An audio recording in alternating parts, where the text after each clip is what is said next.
Hello, everybody, and welcome to the March 7th, 2022 live office hours. I'm coming to you from the Academic Innovation Studios here in Ann Arbor, Michigan. And these live office hours are here as a substitute for the office hours that I've done all over the world back before the pandemic. And so, welcome, everyone. I believe that I'm getting ready to start traveling again.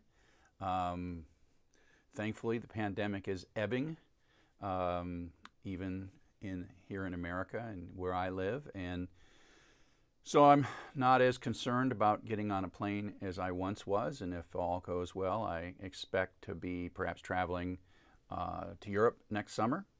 If I do office hours live, I probably will do them without a giant open call. I'll probably limit the number of people. I'll probably have to be more organized. I'll probably have to get like a room for us to sit in rather than just crowding into a bar somewhere. That's how we always do it, or a karaoke place. So I look forward to seeing you all in reality again. I kind of have plans to go to Switzerland, because my son plays on a wheelchair floorball team, and there's a international competition, and we may be going to play wheelchair floorball, and I'll talk more about that as that gets closer. I sponsor it and put my Sakai logo on their shirts and stuff, and then I go and just kind of watch them. They're not very good, so but it's really fun to represent your country in an international sports competition. And I have friends in Valencia that I want to go see, and I'll probably end up in Amsterdam. So for now, the summer plans are Switzerland, Amsterdam, and Valencia in Spain. So I want to share a funny thing with you. The other day, I had a scary dream.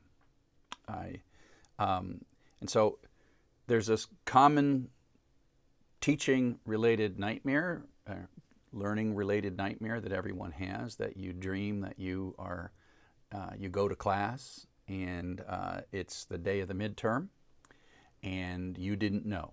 So you just showed up to class and they're handing out the midterm exam.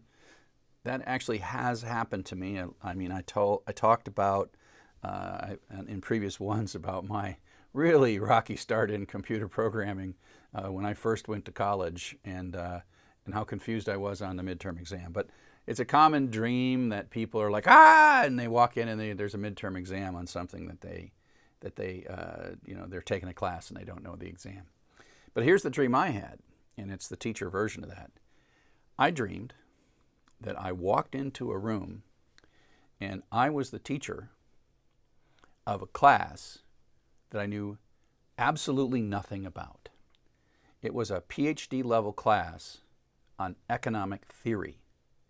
And not only did I know nothing about it, but for some reason, the teacher who had taught the course before it, this was like advanced economic theory, and that teacher who taught like the beginning economic theory was in the room, like looking at me, and I'm like, I don't know anything about advanced economic theory. And so it was just like you would if you walked into the midterm, your brain just immediately goes to like, how can I delay, confuse, read the syllabus myself? What? And so I just had that nightmare I figured I would share. Now the other thing I want to talk about, and I'm getting ready to go back and clean up a few things, like in Python for Everybody. One of the problems we have in Python for Everybody is the Twitter example from my textbook. Twitter broke that pretty fast. Twitter used to have a great API, and now they have like this grumpy API that requires all kinds of stuff and paying money. It used to be that Twitter literally was the greatest API, and that's why back in 2012, 2013, I wrote my textbook with a whole chapter celebrating the Twitter API. Also, if you look at that chapter in the book, it was also talking about many-to-many relationships, which of course is the way you model friend relationships in a relational database. And so I taught you APIs, and I taught many-to-many. And I've since kind of made some synthetic assignments that can do many-to-many where you retrieve data from my servers, not from Twitter. And so I've got to go back. So it's been a while and I got to go back, and I've got some complaints via GitHub. I've got some complaints via Twitter that particular bit is just broken. And so I'm going to have to go back. I'll probably have to rewrite the chapter of the book. I'll probably have to re-record some videos and make that work. And then there's a couple of bits of code like the beautiful soup stuff in Python for Everybody that was great in Python 3 until about Python 3.9 or 3.10, and the teaching assistants in Python for Everybody have figured it out. And then I got to kind of record some lectures to kind of show how to do those beautiful soup examples in a more modern, and then update all the sample code. I don't know if I use beautiful soup in the textbook or not, but I'll fix that. The other thing I got to go work on is Django for Everybody. The Django people just keep releasing new versions of everything, and so the course has been based on Django 2, then it was based on Django 3.0, then it was based on Django 3.1, and I think I switched it to 3.2 because Django started saying that 3.1 is not secure, and so, but Django 4 is out. And now my experience in Django is the difference between the releases. I mean, the 2 to 3 was just not a big deal. Django 1 to Django 2 was a major, like, throw everything out and start over kind of a thing. But the Django 2 to Django 3 was just sort of like, it's Tuesday, let's make a major release as best I can tell. And the same for 3.0 and 3.1 and 3.2. And I'm hoping, knock on wood, that Django 4 won't be too much of a problem. But I'll probably upgrade to a later version. And so over the next couple of months, I'm going to be diving into some of these courses. And Tim, who's in the control room, says that we teachers have got to spend time and keep these classes up to date. And the other thing that I'm going to do is talk about, now if you're here to get some help on your homework in live office hours, we will help you with your homework. And so make sure I know about it. Yeah, so make sure you know about, if you want, make sure we get it in the chat so I can write it down. So at some point, if you want me to work through a programming assignment, I will absolutely work through a programming assignment in hopefully any one of my classes. Because I'm not always like totally ready, but you can challenge me and I will be confused, and that will be fun. And so I'm happy to help here if you're here in live office hours, because office hours are for helping, not just for talking. But the most common question I get, and I got one this very morning, a student asked me, I'm stuck on problem 5.2, and it interestingly is often 5.2 that people are stuck on. And they're like, could you give me the answer to 5.2 so I can continue on? And every once in a while, someone will send me a screenshot with their code, and I'm like, oh, you got to de-indent that. If I can look at it and I can like, okay, it's almost perfect, and there's one little thing, and I can see it, then I do answer it and say, oh yeah, you need to de-indent that. And so meaning that the person who's working on the code is almost there, and they just made the tiniest of mistakes. I have answered those. But in general, I do not walk students through assignments. I do not provide sample solutions. I don't provide sample solutions because my solutions are not always, I don't want you to overvalue my work. So when I write samples, when I write something, I'm often writing code to teach, not to show perfection, right? And so just because I say this is the way I solved it, sometimes I solve things in ways that I want to educate, not necessarily how I would if I was doing it in a professional way, right? And so that's why I don't like, I'm sure you can Google solution to Python for Everybody question 5.2. I would Google that live, but you just don't want to Google too much stuff live. You just don't know what you're going to find. But I bet you could Google solution to Python for Everybody exercise 5.2 and you could get it. I would rather you did that and took someone else's solution, because then in your mind, you're not like, oh, I have the perfect solution. And because I don't want you to think that my solution is the perfect solution. My solution works and it's not bad. I'm always, when I'm writing code, balancing understandability, ease of reading, all kinds of things. I'm not trying to write something. I mean, the definition of perfect is a very non-scientific definition of perfect. It's an artistic definition of perfect. So I don't want to give you too much code for fear that you will elevate, like my code, to somehow be like, if you didn't write your code exactly the same way as I wrote my code, then somehow you're wrong. And the answer is no. There is so much art and so much judgment in writing code. And if you subscribe to me on YouTube, Dr. Chuck on YouTube, I think that's who I am. Or my CSEV on YouTube. Who am I on YouTube anyways? I think I'm Dr. Chuck. Yeah, I think I'm Dr. Chuck on YouTube. If you subscribe to me on YouTube, I've been doing some live coding. And you will, oh, I didn't mean that to start. Poop. I've been doing some live coding on YouTube. And I had 22 viewers live coding. I think it might have been Sunday morning. And it's not very exciting. It's not nearly as exciting. I was thinking about coding on Twitch even. But I think YouTube is more broadly accessible. And I've got a lot of YouTube subscribers already. And so you can see me coding. And it's really sort of very zen. I probably should put some music on in the background to make it a little bit more zen. But you can always see me struggling about the best way among equivalent things to express.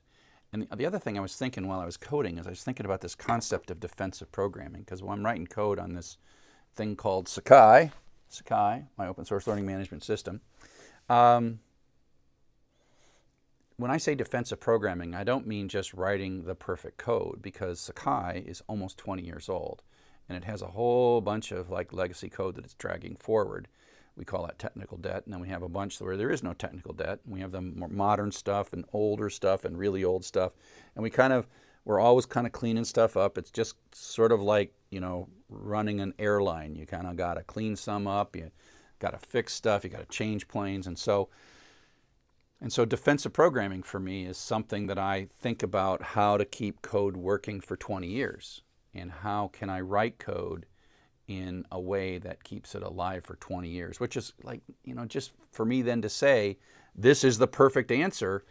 Man, there's just so many dimensions of real programming that the perfect answer is not, seldom one perfect answer. And of course, in exercise 5.2, maybe there is one good answer, but that's why I don't show them to you. And so one of the things I want to do, speaking of like upgrading the class, is record a lecture, which is kind of like the lecture I just gave you, or no, the one I'm about to give you. And this is the advice I always give people if they're stuck on a particular problem. And we'll just take 5.2 as an example. If you're stuck on problem 5.2, what you need to do is you need to go back to chapter 4 and chapter 3, and don't look at your solutions, but redo the chapter 3 assignments. Now, my hope is that when you are struggling with chapter 5 and you put the effort into chapter 5 and you're not quite getting it, and then you go back to 3, you'll go like, oh, 3 was easy. You don't remember, you probably struggled with 3. And then you'll redo 3 was easy, and then you'll redo 4, and 4 will be easy, particularly because you just redid 3. And then go to 5, and then you'll like, oh yeah, and then 5 will be done. And so for me, it's hard, and I know everyone's in a hurry, and I know everyone thinks that the destination is what matters. But to me, if I just give you the answer to 5.2, I have harmed your journey. I've harmed your journey. So the moment that you don't know how to do 5.2 is the moment you're going to learn the most. And if I give you the answer at that exact moment, then I just cheated you. I cheated you out of solving it on your own. And it takes a lot of effort. And our teaching assistants work really hard not to just give you the answer. And you will find it frustrating. You're like, I'm paying for this. How come teachers and assistants don't just give me the answer? I'm paying. And the answer is, because we're teachers. We're trying to help you learn. We don't, if it was just a question of you getting through this thing as fast as possible, just Google or go to Chegg, get the answers, go through, pay your $40 or $49, get your certificate. Don't learn anything. If your goal is not to learn, don't learn. But if your goal is to learn, don't ask us to take away your opportunity to learn by giving you the answer. So, okay. So I got to record that for Python for Everybody because I just answer that question too often, and it'd be great for me to just record that lecture, come into one of these rooms, record a nice little lecture that says, so you're struggling with this. And maybe I'll put it right next to the 5.2 because everybody seems to struggle with 5.2. I think chapter 5 is loops, and loops are hard. Loops are tricky. So everything is fine if then else's are fine, and then loops you go, oh, and then of course we do strings after that. Okay, so you've got any questions? Yeah. I struggle a whole lot, Spark. Yeah, I struggle a whole lot. Learned so much. I was really proud when I finished. That's what I'm talking about. Is the struggle is part of it, and I far more remember my failures in my classes, the places, and I learned great lessons from those failures.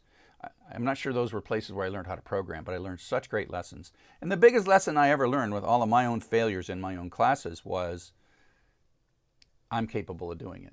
Right, that I didn't need all that much help. I just somehow my brain was like too focused on something and I was missing the obvious, and if I just relaxed a little bit, I would find it. So, a few minutes late, game letters, try Django, yeah. YouTube stream is not working on links sent via email. Oh no, I'm not sure I can fix that real quick. Oh man, what did I do wrong? Oh, I bet that it had to do with the way I edited that link. Damn it. I don't know how many well, I can't fix that now, but yeah, I can believe that, why were there no office hours in February? I think that it was a scheduling thing. There was no deeper meaning other than it was a scheduling thing. And we tried to do this Monday's time slot, and I ended up with something. I think I might have ended up with a dentist appointment. That I think the exact last time we were supposed to do it, we had it all scheduled. Tim and Matt were ready, and then I had a dentist appointment, and I probably would have rather been here than at my dentist appointment. So, okay. So, Django. Okay. One last topic before I just go to questions, and that is sort of, and I've talked about this before, and I'm starting on a journey of that I think is perhaps the most important thing I've ever done in teaching, and I don't know how long it's going to take me. I mean, I'm really a kind of shoot for the moon kind of person. In terms of the kind of things I work on, I try to make a big impact and change the world in a positive way. And through free and open content and software. And so the thing I have been thinking about really deeply for the last 2 years now is what I'm going to call the MOOC to work pipeline. And I think we have done a really good job thanks to innovative companies like Coursera, at getting education in the hands of, so just imagine right now, just imagine for a minute, what if Daphne and Andrew never taught those crazy courses in the fall of 2012 at Stanford, and what if by October 2012 they hadn't decided we're going to make we're going to make a company that's going to do the craziest thing in the world, and then if they found 4 other schools, Michigan, Princeton, wow, it's so long I've forgotten. Michigan, Princeton, I know for sure. Oh, Stanford, Michigan, Princeton, and 4th school. Oh, Pitt, University of Pittsburgh. And if that Coursera company had not become successful, which of course caused the creation of edX, and if that Coursera company had not had such a passionate investment in talking to governments around the world and talking to companies around the world and talking to universities around the world and trying to take the work like Python for Everybody in Internet History, Technology, and Security, and taking that work and carrying it. It's one thing for me to sit in a room like this and record a lecture and sticking up on the internet, but if a tree falls in the forest and no one hears it, did it really make a sound? So without Coursera, I could have done the world's most perfect Python course and no one would have heard about it. And so we owe collectively Coursera a tremendous debt of gratitude in that they, and you can be mad at Coursera that they made money, but unfortunately, money makes a difference. And so by Coursera making some money and then investing that money in promoting the idea of scalable education and then investing in software, they have made education more broadly available than literally any other effort on the planet. And just imagine, like since 2012, 3 million people have graduated from Python for Everybody. And that means there are 3 million more people in this world that couldn't program, that didn't know how to program. And now 3 million more people are programming. We have an insatiable need for people with technical skills. And so thanks to Coursera and University of Michigan academic innovation and the brilliant people that have invested everything in Coursera, all the parts of the university that have invested in academic innovation. Thanks to that, we are educating beyond our wildest dreams. And but the problem is that we teach you stuff and then we hope you get a job. We absolutely hope you get a job. And lots of people do get jobs, right? Lots of people do get jobs, but there's no, I get stories all the time that are so heartwarming about someone who said, I took your Python and Django class a year ago and now I'm a professional web developer. And I'm like, whoa, thank you. Because yeah, the course helped, but whoever you are that took just those 2 courses, you know how much you added to that whole thing. You know how much work you did. You know how hard it was to get that job. And so we have successfully, with University of Michigan, other universities, Coursera, edX, FutureLearn, et cetera, we have pushed high quality education to all the corners of the globe, if the earth were flat and rectangular, all around the world. So we've done that. But what we haven't done is pushed employability out as much. And I'll be honest, I have a quiet, sort of friendly competition with Andrew Ng. I see how Andrew Ng has leveraged his artificial intelligence courses in a MOOC to work pipeline. Because the artificial intelligence field is growing. I'm not interested myself, but the artificial intelligence field is growing and it needs more people. It needs more people to learn. It needs to get people from all over the world, not just in California and Michigan and New York, but people from all over the world need to learn artificial intelligence. And Andrew Ng created a wonderful series that are always among the most popular courses in Coursera. But Andrew Ng has done a MOOC to work, right? So he's involved in companies and he uses his MOOCs as a way to get people prepared for working at companies who have a tremendous need. Now, like Google's Coursera thing, I'm not as excited about Google's Coursera thing. I'm sure Coursera is excited about Google's Coursera thing. And that's kind of like when you take Google's Python training and you put it out on Coursera and you tease people and say you might get a job at Google doing like low-level CRUD. I don't like that. I really like the idea that you get a university education and the university helps you find your way to many jobs. So I do not think your education should prepare you for one job. And so, some of you may have taken the Google Python course. I'm not super excited about that. I'm not excited about IBM's courses on Coursera. I'm not excited about Microsoft's courses on Coursera. But I understand why Coursera wants to do that, because these are big brands, and at least with Microsoft, the Microsoft certifications, they're aimed at getting you jobs anywhere, right? Because there are lots of Microsoft shops.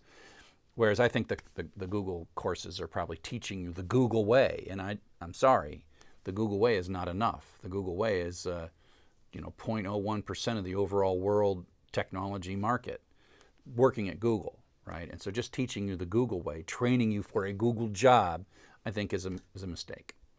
Training you for an IBM job is a mistake. Cisco and Microsoft, I get that. Those are certifications. Lots of places use Cisco. And so for Cisco to train you how to use Cisco equipment, I'm okay with that.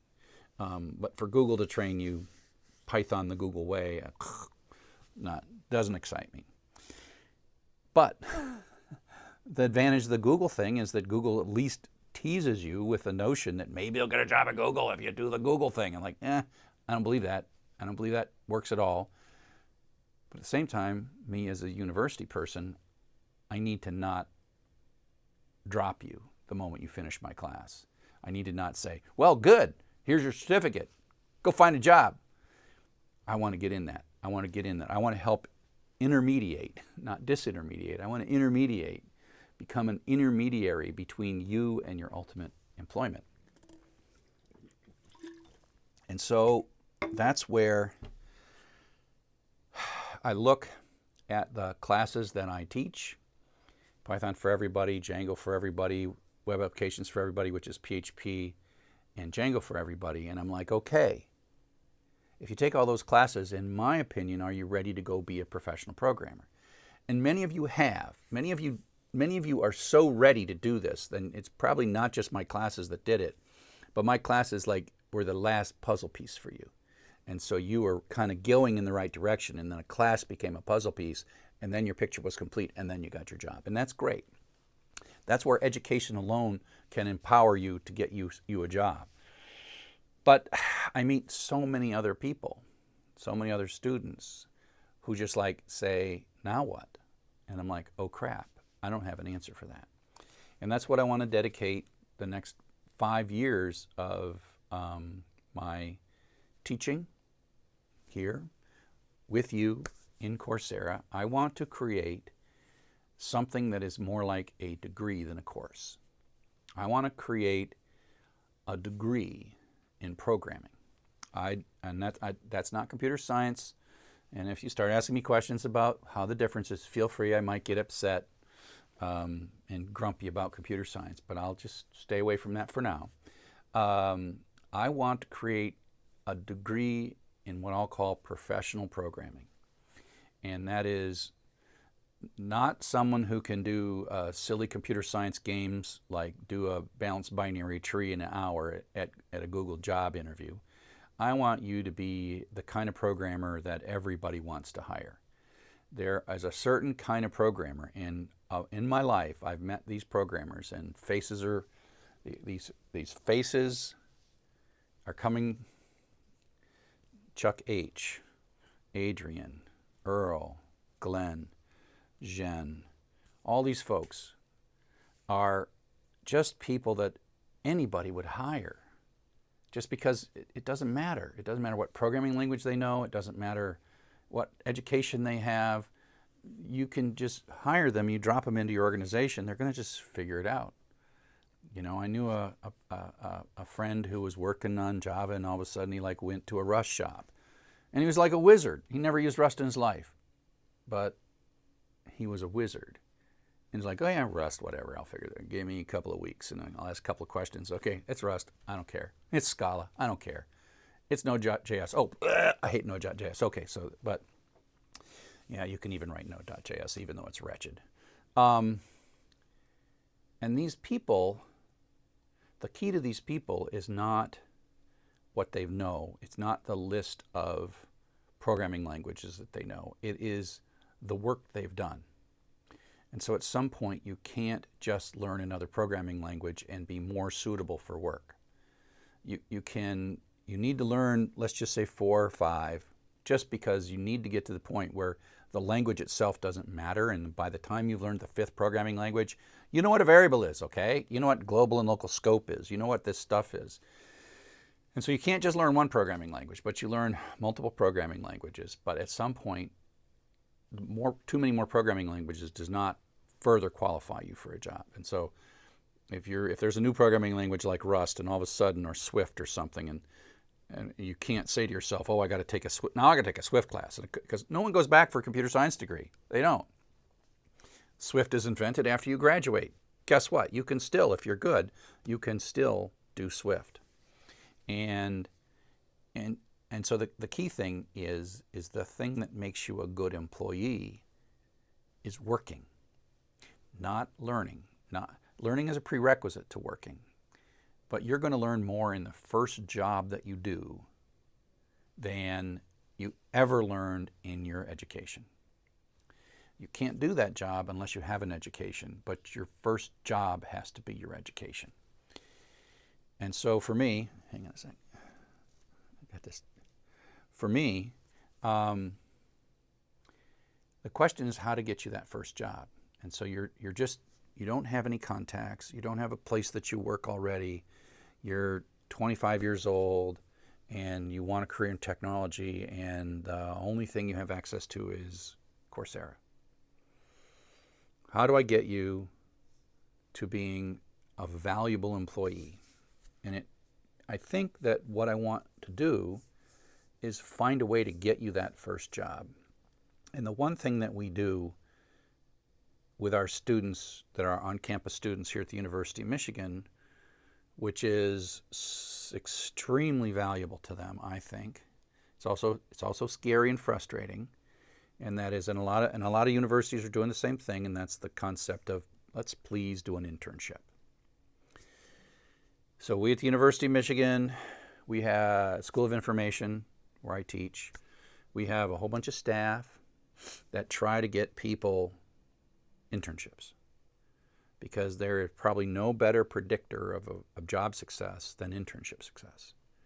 And the internship it's a way for a company to hire you and pay you less money with less commitment, and then let you experience what it is like to work.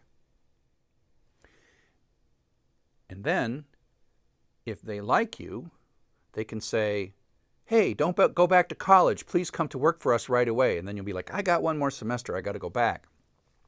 But I'll be back in a semester. And then you go back to school. You finish your semester. You've already got a job. You go out and you got your first job. Or maybe that's not how it ends, but you are ready for that next job. And so internships are a critical element to lining yourself up.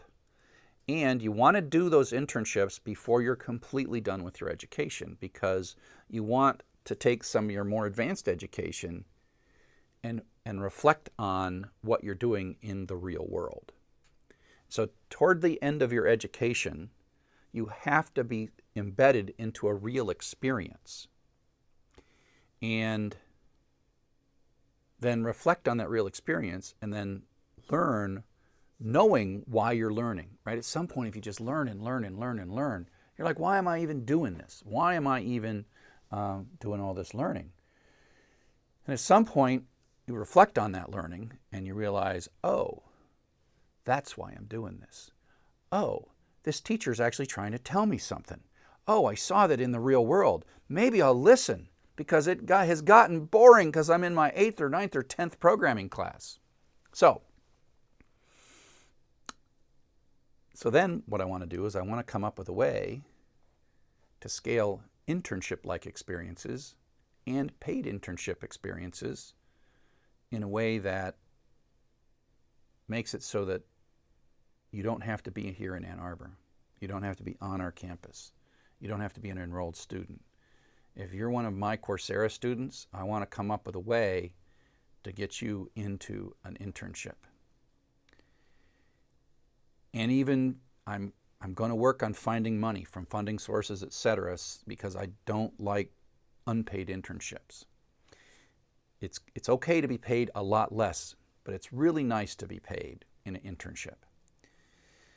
Now, if we start thinking about internships, I don't know how many of you have seen the movie The Karate Kid, right? And so the Karate Kid wants to go learn karate, finds the Mr. Miyagi, I think is his name, and says, I want to learn from the great one.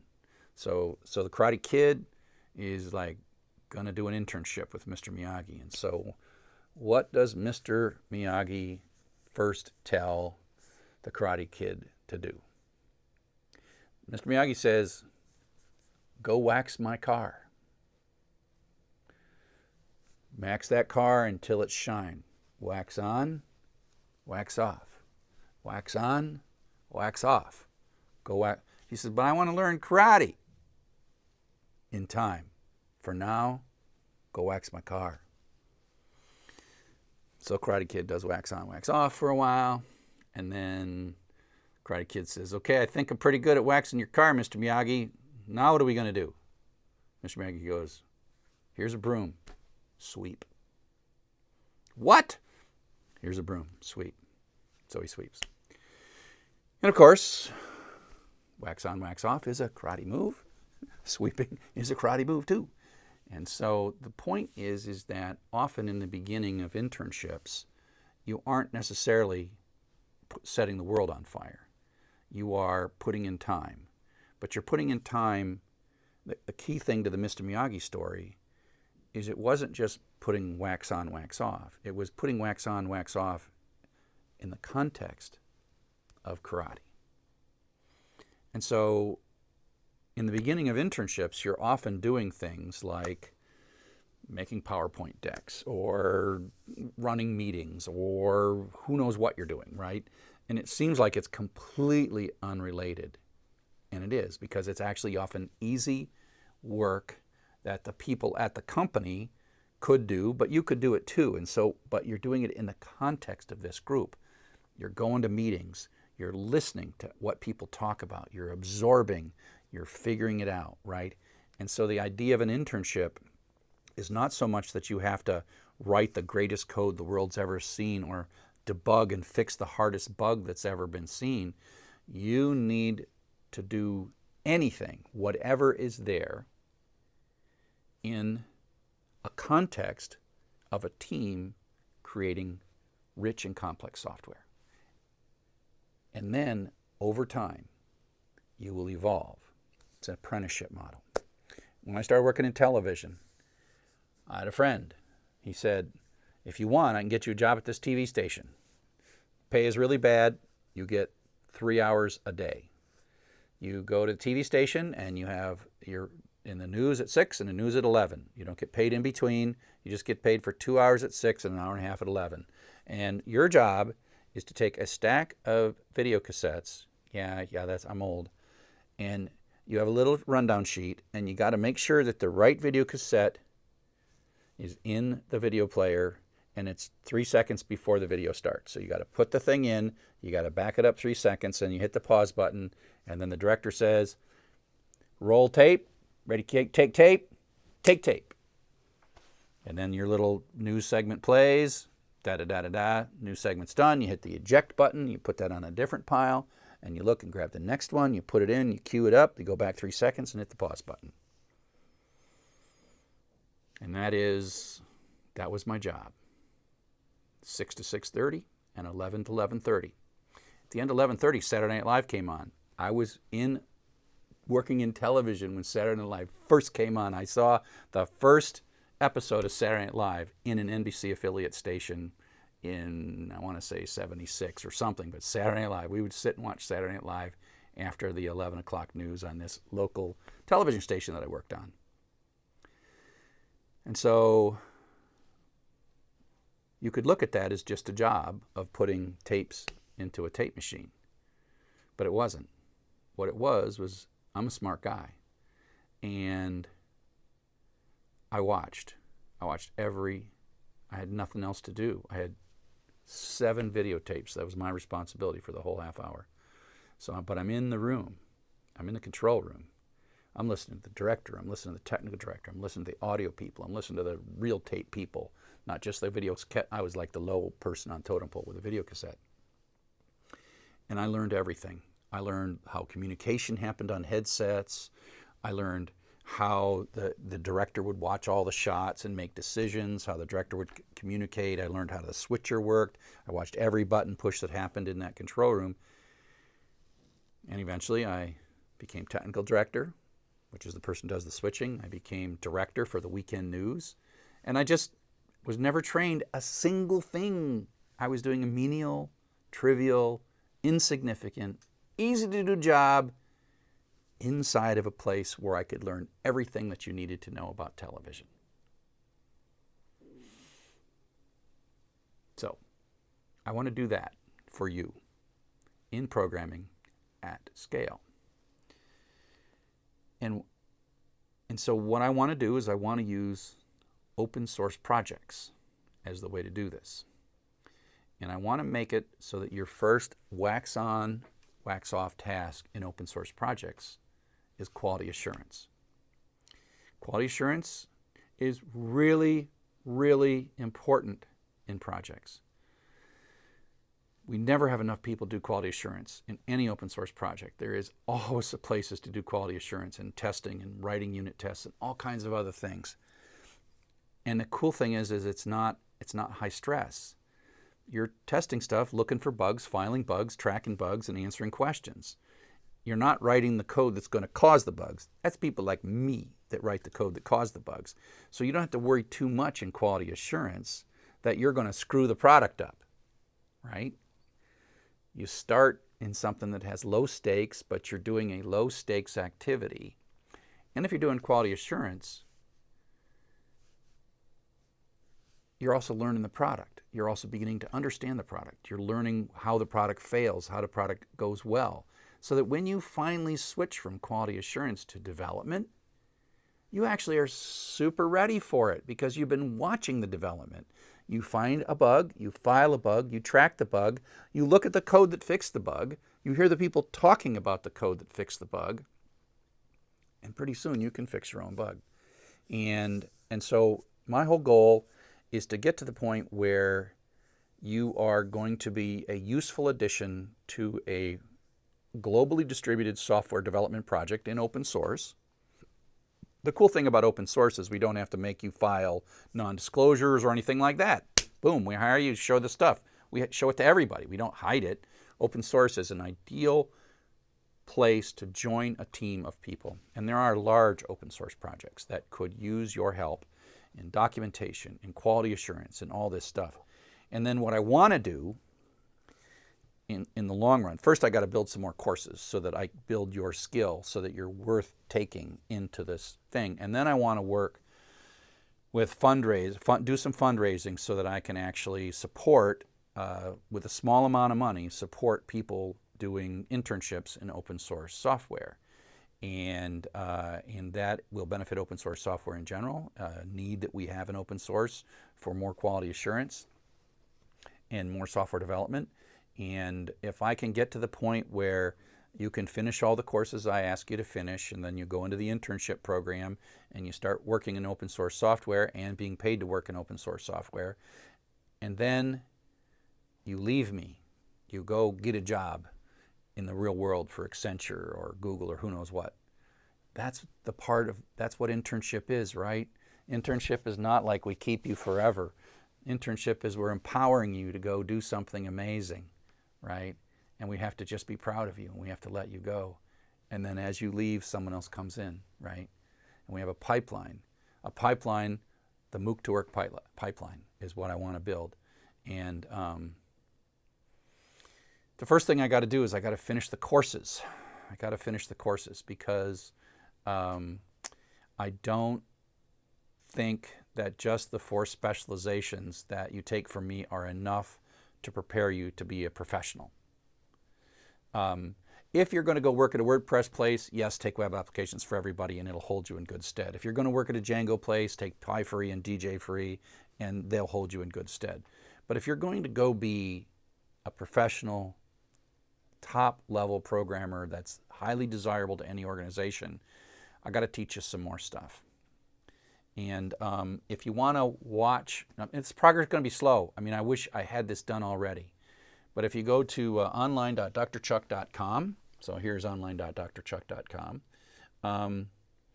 So if you look at online.drchuck.com, you see that I have Internet History, Technology, Security, my baby, my first one, Python for everybody, right? Django for everybody, web applications for everybody, and Postgres for everybody. And you see that the next course in my kind of degree in professional programming is a C programming class. And it's not because I expect you to learn C, but because I want to explain to you what is going on inside of things like Django. Inside of things like Python. And PHP. I want to be able to explain to you PHP and Python are a high-level abstraction that make our lives really easy. But underneath it, there's work. And so PHP and Python do a lot of work. The same is true for Postgres, right? Postgres is a lot of really complex code. And you have to learn how to use it, but you're using it at such a high level of abstraction. And I think it's important as a programmer to understand what's going on below those levels of abstraction. And that's why C programming is next. Hardware is next, and machine language is next, not because I ever expect, but because just like when I teach you object-oriented programming, I want you to understand terminology, and I want to be able to teach you. And so the crown jewel of my degree, and you will know when I'm kind of done with my degree, is a Java class. But the key to the Java class is there's lots of Java classes out there, but my Java class is going to be different. My Java class is really going to be a class about understanding what really is happening inside of Java, not just a syntax. By the time you get to my Java class, darn it, you better understand syntax, right? It's really a study in object-oriented programming, and it's a study in real programming, real code, a real complex code. And the Java class that I'm going to teach is going to be taught in the context of the Sakai source code. And so the Java class that I'm going to teach is going to become your kind of gateway to internship, where I said that at some point you got to stop just learning and start learning in the context of the real world. And so that Java class, even though it's still going to be a Java class, all the examples are going to become coming from really large and complex code, so that you are getting better at handling large and complex code. And so here we go. 4 people with my name, and they all live in Philadelphia. So Ivan, I'm thinking about contributing to open source and have that on my LinkedIn somehow. So get a hold of me, Ivan. Send me email or send me LinkedIn, and make sure you mention in that you're thinking about contributing to open source, and I will get you started. And I have a good place to start doing not too hard stuff for open source projects.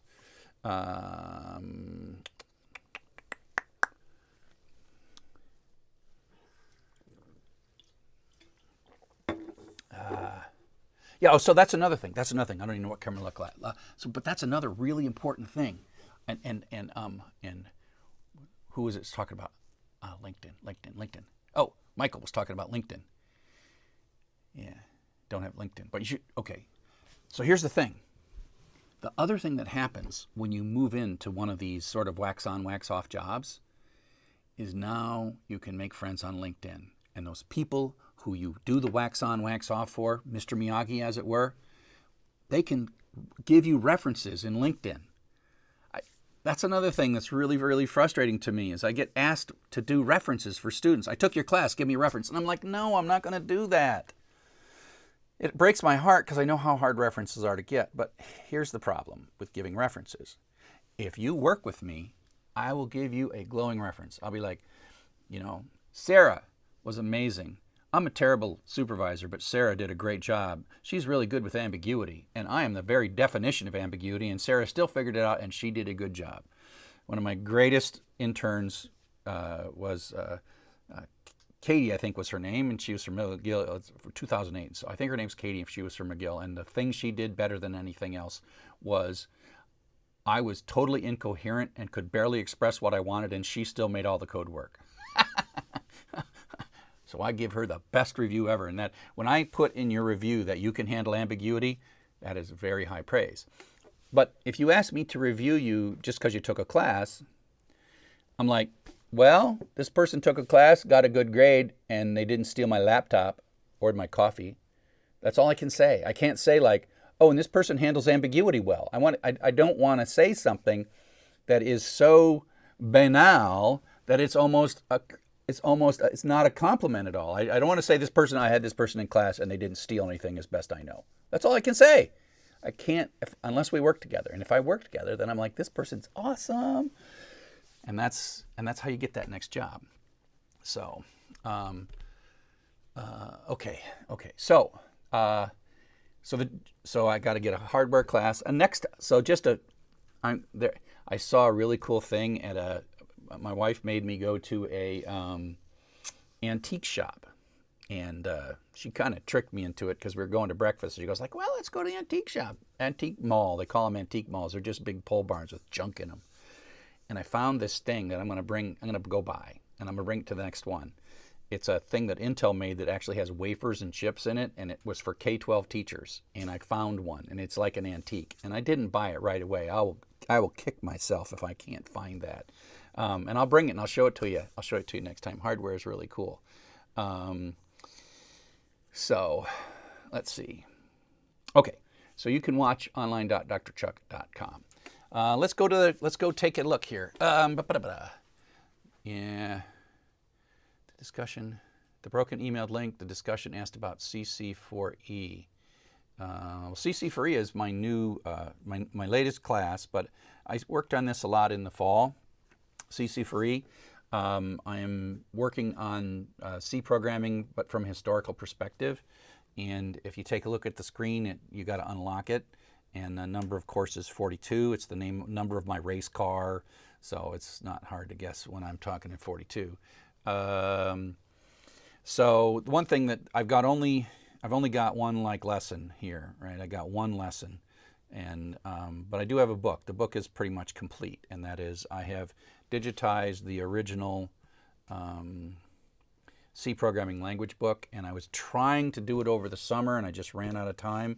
And I'll probably try to do it over this summer, finish the C programming class. But I've also got to, before I finish the C programming class, I got to go back and do some work in Python for everybody, Django for everybody, and probably even PHP. I'm going to have to upgrade that class to PHP 8 because it's going to get harder and harder to run with old versions of PHP. So yeah. So someone was talking about how Coursera classes were life-changing for me, healing from a life crisis, depression, burnout, and started a whole new life with a new job. Well, I love that. It makes really perfect sense. Sometimes when you are dealing with horrible things, it is helpful to have some focus outside those horrible things. And of course, we're in the middle of of an international crisis right now. And I remember in the Syria thing, I remember where Coursera had set up places to help people in Syria, be educated. I mean, when things are bad, we need to give ourselves kind of a little tiny light to sort of focus on, to find our way through those things. I have a saying for all my friends who have difficult times. They're like, take one day at a time, one foot in front of the other. You look back on this and you realize it didn't take as long as you think, but you got to keep moving one foot in front of the other. And if things are difficult or challenging, I mean, we're in the middle of a challenging time in Europe right now, and we have just gotten through the worst, hopefully, of a worldwide pandemic. And in each of those days, many bad things happen to many people, and all we could do is keep putting one foot in front of the other. And I do believe that education is one of the best things to give people hope for new life and new things. And I'm just proud to be an educator as a result, and I'm proud to be able to share all of the work that I do so broadly with help from Coursera, edX, FutureLearn, and University of Michigan School of Information and the University of Michigan Academic Innovation. I do not do all this alone. I'm the one that gets to look at that camera, but behind this camera are so many other people both at the University of Michigan, Coursera, and elsewhere, that just, I'm honored that they take their time to support the work that I do. Yeah, so Tiong, see, you're tempting me, Tiong. I used to take C programming classes in the first year of college, but the teacher just read code on slides without explaining the principles. Looking forward to your courses. I agree. Too many teachers don't understand. Computer science is one of the worst ways to learn how to program. I'll try to be nice. Tim, we got to get ready to bleep me in case I get upset. No. Too many teachers who teach programming literally have never written a single line of code in a professional environment. Some of them have written crap, right? And I'm not going to mention any names. I just know people who are tremendous educators, and I look at their code that's trying to be professional code, and I just want to retch. It's just so bad. And the reason is that once you get a PhD in computer science and then you think you're going to be a great professor, you think you don't need to learn anything because you got a PhD. And the answer is, until you work in the real world, you are not even a programmer. You're not. You can't learn to program without working on something that's real. You can't.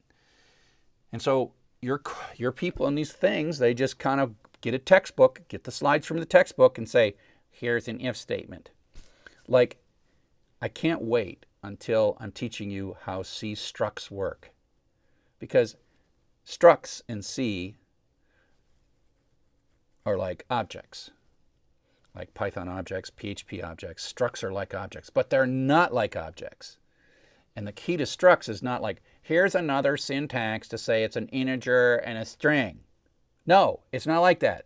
Structs are a memory allocation mechanism, and in objects, you don't think about memory allocation.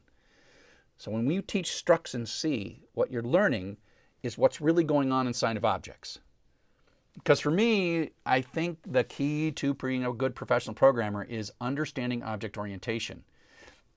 And so for me, I wasn't sure for a long time where Django fit in my personal curriculum to make you a professional programmer.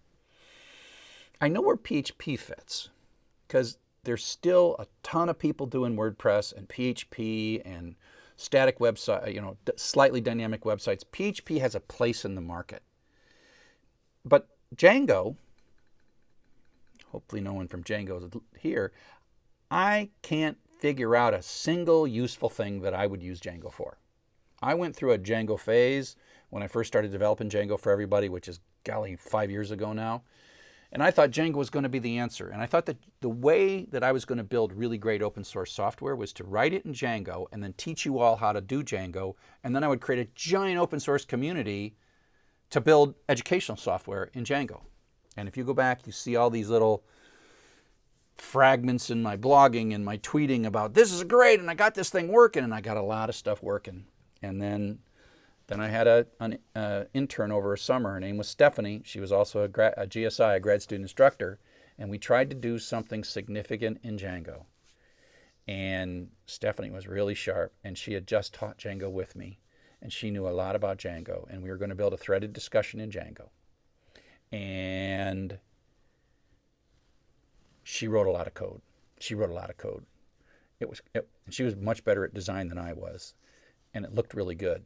And you look at the models.py file, and you're like, oh, wait, we want to add a thing here. Oh, wait, no, it's going to break. It's going to blow up. Migrations. It's just, I do not know literally how anybody uses Django successfully for a complex thing that lasts more than 3 months of development, and then you don't touch it ever again. Because the models, the whole migrations and models, I'm sorry, it's wretched. I mean, keep learning it, okay? And so I kind of went to this thing where I was Django, love, love, love, love, love, love, and I'm like, thud. I'm like, okay, Django's useless. But then, let me see if I can find it. Let me show you something. Then, www.dj4e.com/Rosetta. Yes. Okay, I'm going to put this in the chat. Let me get this in the chat. Django, Mozilla Firefox. Bang, there you go. So I just put a thing in the chat, the YouTube chat. So this is what I call the Rosetta Stone. And I just recently wrote a really cool feature in Sakai, which uses Java and Spring MVC, which sound very complex. And what I was amazed, because I was because I was teaching on campus Django, and I've been working on this code since since December 15th. And the weird thing that was happening was while I was teaching Django on campus and covering things like models.py. So here is a models.py from my Django for Everybody class, right? And then I was doing something in Sakai, and I was using a thing called Hibernate. And I was like, look at this Hibernate code. Yeah, there's a lot more semicolons and @ signs and da-da-da-da-da-da, blah, blah, blah, and the syntax is all different. But what I realized was the concepts that are inside of Django about how you do object relational mapping and how object orientation participates in object relational mapping and how Django models are an application of object-oriented programming, and the same exact patterns are in a professional language like Java. And the Java migrations are way smarter than the Django migrations. Yeah, one of these days, there's all things that piss me off about PHP and Django. I just wish I could go fix them, but nah, no one ever listens to me.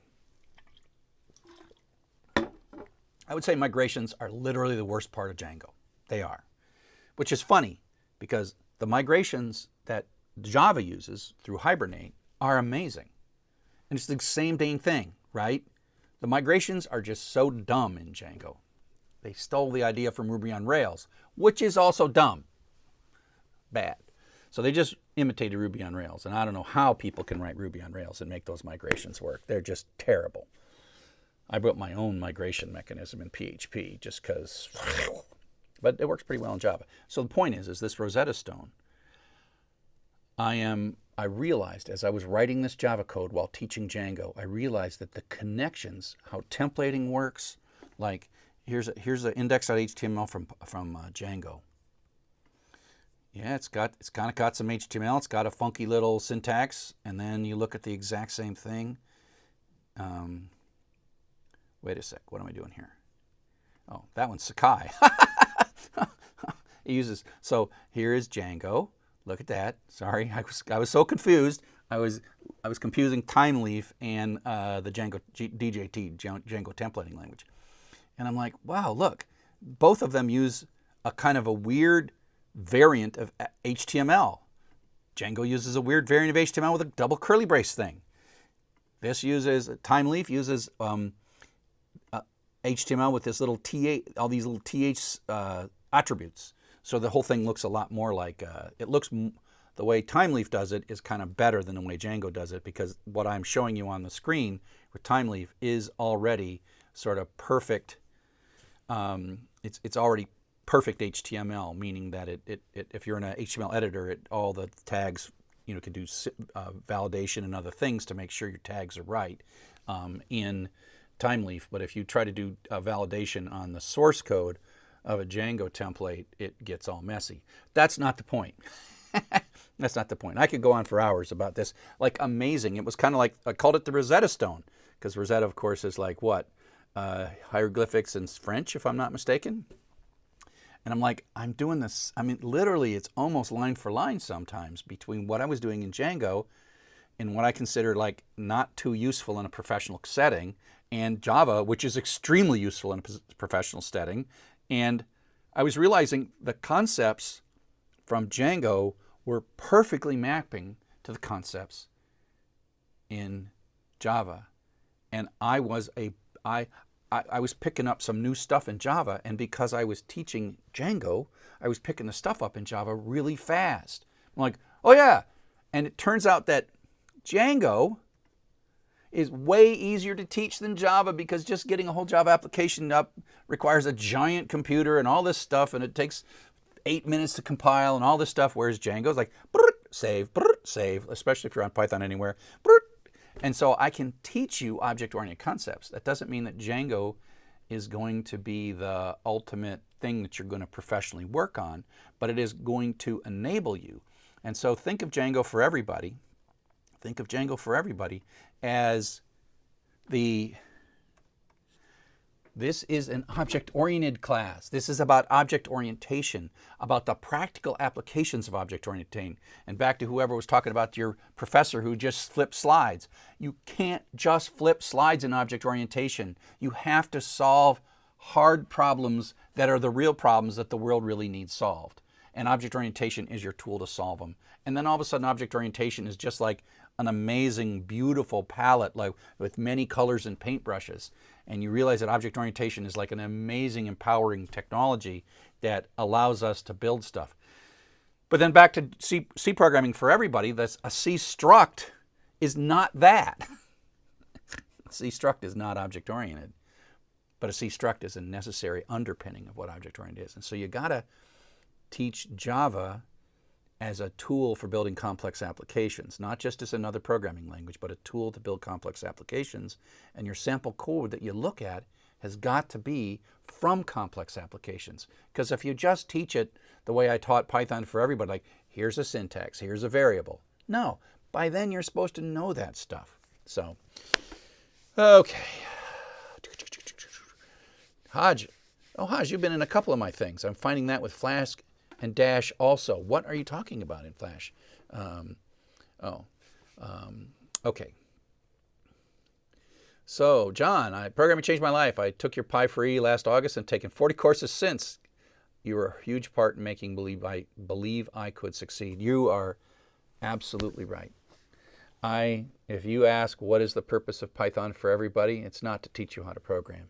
It's to teach you how to believe that you can learn to program. That is its goal. And that's why Python for Everybody is literally the most successful programming course in the world, because it's the programming course. And literally, I think it was either Tim or Alex was behind the camera, and I looked into the camera when we recorded the Python for Everybody, and I said, the purpose of this class, I don't know which camera I'm supposed to look at, the purpose of this class is to teach you how to learn. Prepare you for other classes. I'm going to teach you how to teach, and that's also been very successful. Lots of teachers use my Python for Everybody materials and textbook and all that stuff, and so it's also a professional development for teachers, right? And so Python for Everybody is so that teachers can take a class and then go back and teach it. And if there's one thing that warms my heart, absolutely warms my heart, it is when I hear from a teacher says, I'm using your stuff. I'm like, oh, thank you, thank you, thank you. Because it's hard for me to do all the work, right? The more teachers that do this, the more teachers that take my stuff, the happier I am, right? Because we just got to teach everybody everything. And that's why my commitment to open source, open education resources, Creative Commons, all that stuff is so important. And people are always asking me, I got some little company that says, hey, I'm a startup in educational technology and I got this really good technology. Will you show it off in your class? And I'm like, no, because all these people want to make a bunch of money and I don't care if they do or not, but I'm not going to like promote to you all, that my students, I'm not going to sell a commercial product. The closest thing I do there is Python Anywhere. But Python Anywhere, for those of you who've done Django for Everybody, they don't mess with you, they don't annoy you, they don't try to make money off of you. You're free, and you get to stay free as long as you want. Oh man, Milad, I got to get back to your question. So, okay, Milad, sorry, you asked a question, and you completely blew my train of thought. Sir, do you think a better education platform will make online education better? And what is the future of online learning? So, yes, I completely believe that the learning technology that we have available to us right now, whether it's Canvas, Brightspace, Blackboard, Moodle, Sakai, Coursera, edX, FutureLearn, They are all wretched, including the one I spent 20 years building, Sakai, right? They're all wretched. Coursera is wretched. As a teacher, I shake when I use these things. When I use Canvas at my school, I'm like, oh, ah. It's like Canvas is lousy. And Sakai, my baby, it imitates those other things because it has to in the marketplace. And I believe that we have not yet begun to scratch the surface of the right way to teach online. I'll be honest. And I'm not talking artificial intelligence, and I'm not talking virtual reality, and I'm not talking any of that buzzword crap or machine learning. I'm not talking about any of that. I'm just talking about something that meets the student where the student needs to be, right? So think about the Coursera user experience. Coursera's user experience is not to teach you. Hopefully no one from Coursera is listening right now. Coursera's user experience is not to teach you. Coursera's user experience is to make money from you. Sorry, it's what they do. And I'm glad they do because they promote education to all the four corners of the flat rectangular world, right? And I'm glad they do. And I'm really glad they do, and I'm glad they make money. But when it comes to teaching, just think as a student. We learn as much from Stack Overflow as we do from Coursera. Why don't we have a thing that's a combination of Stack Overflow and Coursera? Think about what is good about Stack Overflow. Stack Overflow is a crowdsourced education, right? So if I could embed my courses, Python, Django, whatever, in a crowdsourced knowledge environment, that'd be better. And if you could organize sort of your knowledge and what you do know, like one of the biggest problems I have is I'm learning something and I'm using Stack Overflow. I literally have to go back to my browser history. And I have to go like, dude, like 18 hours ago I saw something in Stack Overflow and I lost the track of that page. If you look at my code in Sakai and in all my open source, you'll see me putting Stack Overflow comments in everywhere because that's the learning. That's what I learned. And you'll see in Django, you'll see me sometimes in my sample code in Django for Everybody, you'll see me putting Stack Overflow comments in. So to say that the current technology that we are using is, perfect is, no, I consider it terrible. I consider it absolutely terrible. I think it absolutely could be improved. And one of these days, it's not the highest thing on my priority list right now. Getting to the point where I can create a lot of programmers is the highest priority thing in my priority list, except working on Sakai is my other high priority. But in time, when I've got to the point where I can generate, instead of 3 million beginning programmers, 5,000 ready to employ programmers, because not all those 3 million students who finish Python for Everybody are going to become professional programmers.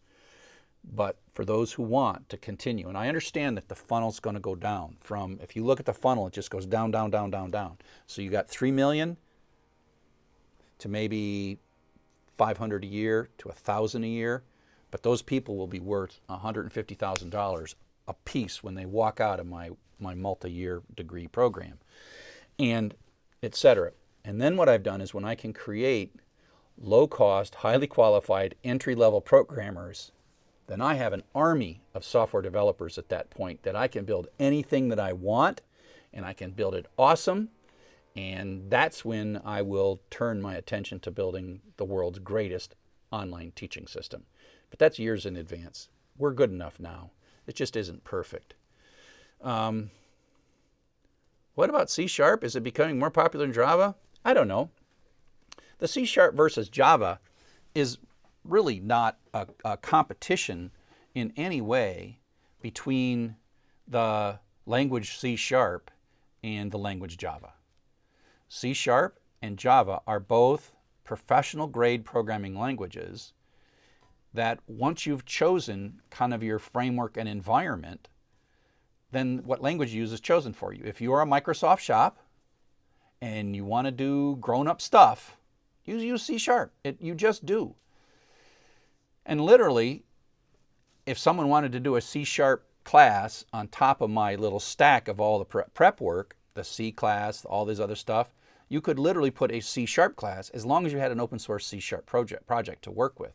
And there's nothing wrong with C#, and nothing wrong with Scala, nothing wrong with any of those professional grade languages. The key is not the language itself, it's the problem and object orientation.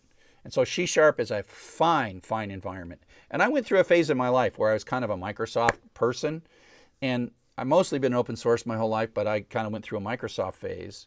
I went through a Microsoft phase until I met the Macintosh, and then when I met my Macintosh, I could then kind of go Unix and open source, and I never have looked back since then.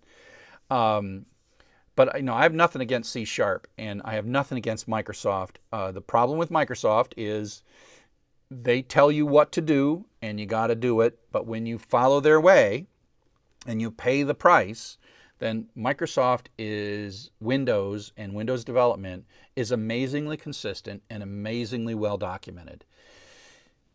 If you're using PHP, like right now I'm struggling with PHP.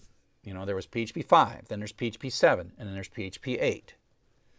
And it's all good until they start taking features out. And so PHP 8 didn't take a bunch of features out, but PHP 8.1 is like warning me. So like if you go to Django for everybody or Python for everybody, and you start getting warning messages, that's because I inadvertently upgraded my servers to PHP 8.1. And all of a sudden, a bunch of crap in my source code broke in PHP. So I do want the latest version of PHP, and I like where PHP is going, but eventually PHP wants to take features out of its language, so you're forced to write better code. So in PHP 8.1, they're taking stuff out. So I'm furiously just making sure my code that you're using every day in these courses, which is all PHP based, making sure that is workable on PHP 8. And so again, Microsoft, they'll tell you it's time to upgrade, and that stuff's deprecated, and so you got to rewrite your code, and you got to do this. But that happens in open source as well. I mean, I just choose open source because I don't want to. I want to hire you in my QA organization, and I want to tell you to install this software, and I don't want to have to tell you to go buy $300 worth of stuff. I want everything that you use to be free, and so I'm not gonna make you pay $3,000 for a Windows box and a bunch of Windows software to do Windows development. Now, at some point, if Microsoft had their brains and wits around them, they would make their development environments free. Maybe they always do. I don't know. They certainly did not in the back. Yeah, Thrick, can a student get jobs in companies without a degree but have skills of coding? Absolutely. And my goal is to make it so that you don't just get basic jobs. I would say that the key to getting a job is to think about the company that you're working for, not the job that you're going to get. So you may have got a whole bunch of coding skills, and you may think that you're supposed to be like a lead architect at this XYZ company in your town, and you don't have a degree. They're not going to hire for X-architect. You might even have a PhD. They aren't going to hire you for X-architect. They're not going to do that. They don't hire you. You may be this good, but the key is to find the job in the company. And QA, quality assurance, is the best first job to get. Tech support is also a great first job to get. And again, tech support and QA are wax on, wax off, right? You're like, oh, but I'm better than that. I know you're better than that. I completely agree that you're better than that. Oh, we're going to move this. Oh, no. You can probably fix that from the back, right? Because we just lost our thing. I should have been moving that cursor. We'll see. Yeah, so when you're talking about getting that first job, pick the company and don't worry about how much you're going to make, right? Because if that company does not recognize your awesomeness and does not recognize your talent and does not grow you, the work you're going to do in whether it's tech support or QA and testing, because nobody wants to do QA and testing. I don't want to do QA and testing, and it's not because I'm a mean person. It's because I'm the one that can build a feature for 2 years from now. And if I'd spent all my time QA and testing, I could never evolve the product. And so I have to evolve the product. So we need to pay people to do QA. And so the key there is to get to the point where you know what you're doing. Now I'm out of questions and I can't even say, oh wait, I got the questions on this one. I can see the questions on this one right here. I thought that this started at 10 Eastern. Yeah, it did start at 10 Eastern. I hope we got the right 10 Eastern. Okay, there we go. Now I can see my own question. I can see you talking. 2320 by me. Oh, hi Francois from Cape Town. Okay, there we go. Am I not seeing? Is this on? Yeah.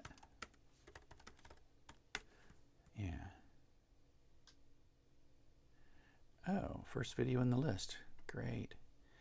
Oh, man. Go to this link. There we go. Oh, man. How come? Am I in the right one? Yeah, here we go. We're coming back. Am I in the wrong session?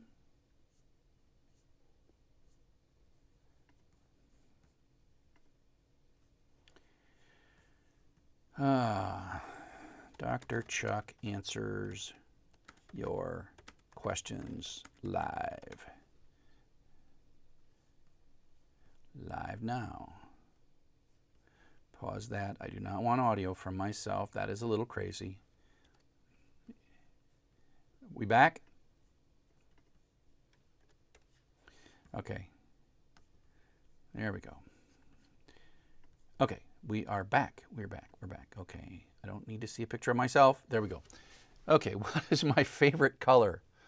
Red, no blue. Ah! Sorry. That was, I assume that favorite color question was from Monty Python.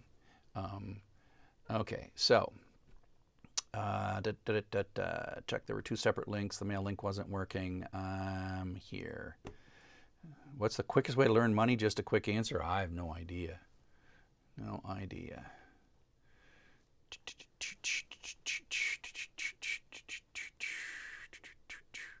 Hi, Dr. Chuck. I love your Pi for E course. I'd like to go for a master's in data science course. I know there's an online course at University of Michigan, but it's expensive. Please suggest and guide.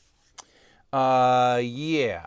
So my recommendation is to take the Applied Data Science with Python at the University of Michigan in Coursera. And so that is kind of a light version of a light version of a master's degree.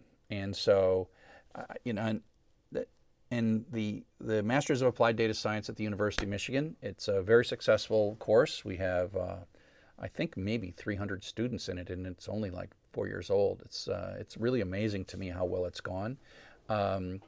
It's expensive, and I wish it were less expensive, and I wish there were a way to get it to you. But given that we're inside the University of Michigan, they have some rules about how much we can and can't charge for degrees and for credits. And so we can't really discount. The only thing that we could do in the Masters of Applied Data Science online was we gave everybody in-state tuition. So there's always, in the United States, you have in-state tuition and out-state tuition. So we wanted to be less, but we were not allowed to by the powers that be above the School of Information, which is where I teach. But we did get to the point where you pay in-state, not out-state tuition for the online stuff, which I think is a good step. Let me tell you what you get for all that money, and it is a lot of money, and that's why I first mentioned Applied Data Science with Python is the thing to if you're looking for a less costly way to kind of get your way into data science, that is a much less costly way. The thing that happens when you switch from, say, a Coursera specialization to a degree at the University of Michigan is we push you harder. So if you're not ready to go a little crazy and work really hard, and you want to kind of take some time and sort of absorb it slowly, you really don't want a degree program, because we don't want you to, it's not like you can't take our degree slowly, But the best way to take it is to get it over quick. And the problem is, instead of taking sort of one Coursera course and maybe having to drop out and pick it back up, you're going to be taking 30 effectively Coursera courses, 30 Coursera courses, 1 credit. We think of it as about the same size of your typical Coursera classes. They're 1 credit, they're 4 weeks long, and you're going to take 30 plus of those. And you're going to do projects, and you're going to do all this stuff. Now it's one thing for me to teach you a course online, like Postgres for everybody. We get in trouble. Our on-campus students grump about this. I should probably talk about this. So if you take Postgres for everybody, you are literally taking the exact same course with a tiny little, there's a little missing, 1 week that's missing from that we have on campus that we don't have in Coursera. But the main part of the course for SI 511 and SI 611, which are 2 of the 30 credits that you take for the School of Information Masters in Applied Data Science. It's literally identical. Now what happens is I get yelled at when we talk to our on-campus students of like, why is it that we're paying all this money to take this class, Postgres, and then you're giving it away for cheap or free out there in the real world? That doesn't seem right. And this is the reason why I have chosen to build, and a number of faculty have done the same, chosen to build a course for paid students and also give it away. There's a couple of different reasons. The first reason is because I work at a public university. The University of Michigan is not a private university. While money is important here, there is an underlying value of sharing of the wealth. When you are hired as a faculty member at the University of Michigan, you are accepting a sub-responsibility of public service. We are a public university, and an important part of what I do and what I am paid to do is public service. So you can think of like Google used to have that, 20% time, 1 day a week they could do anything they wanted, which I understand they took away. I'm the same way, except that they didn't take it away. And I'm asked, like, what did you do for the greater good? The greater good, that of course is from Hot Fuzz. What did you do for the greater good of the world? Well, I have a pretty good answer to that when my boss says, what did you do? How did you make the world a better place? Not how did you make us more wealthy. They don't mind if I make the University of Michigan more wealthy, but they also ask, what did you do that's really good, that made the world, that you gave away? So if you think about why it is that we sit in this city of Ann Arbor with a $2 billion spend per year, what are we doing? Are we trying, is there a shareholder that we're supposed to increase shareholder value? Like scummy private corporations that I won't even name? No. We spend a lot of money, but we're creating something for the greater good. It might be a new cancer treatment. It might be a really cool Python class. It could be anything. But we're not supposed to hold that stuff tightly. We are supposed to give that away. So Postgres for Everybody started out as a class that I was built for a paying audience. I think people pay like $3,000 or $4,000. No, it's not that. It's got to be more like a couple thousand or 1,000. I don't know. So they're paid, and it's a lot of money. And then I took that exact same course, and I put it on YouTube, I put it up on pgfree.com, and I put it up on Coursera, where you can take it for free or very low cost. Because I have a responsibility to share the wealth. This studio I'm sitting in, Matt and Tim in the back, they're all paid university employees. Why are they doing those kind of things that we then just give away? Because we're supposed to. Because we're wired that way. We're supposed to do that. And so that's the first thing. But there's another thing, and that is if you come and you join the Master of Applied Data Science, when you take this course on Coursera, Postgres for Everybody, you can take as long as you want. No rush. Okay, I did this thing, and I need to go take a vacation. And then Coursera says, hey, Sarah, we noticed that you dropped out of 511 at week 3. Why don't you rejoin and finish? Don't you want to finish? Wouldn't it be great? And we'll give you a full credit for all the work stuff you've done so far. So Coursera is always trying to like bring you back and get you to finish, and you can take a vacation and it's okay. Not okay in SI 511. That same material that you're taking in Coursera, and you could like take your time through and take care of your family, and I'm glad you're doing that, right? And you should take care of your family, and my Coursera class should not be the most important thing in your life. Believe me, it shouldn't. So, when you take it from me, School of Information, SI 511, $1,500 a credit hour or whatever it is, you got 4 weeks, and you got due dates. And if you don't finish, we give you what's called incomplete. And that's not good. You want to finish. You want to finish when we say. And believe me, it's not easy. I have so much respect for our Master's of Applied Data Science students for keeping up. They just blow me away at their talent. I teach 2 classes a year in MADS, and I'm breathing hard at the end of it, and I already got the material done, right? I'm like, whoa, is it over already? Right? I'm all tired out. And these students are doing it 30 of these things in a year. But then, how can we help students get through this highly engaging, highly stressful, highly educational, highly valuable experience in 1 year and go get that good job at the end of the year? And the answer is support.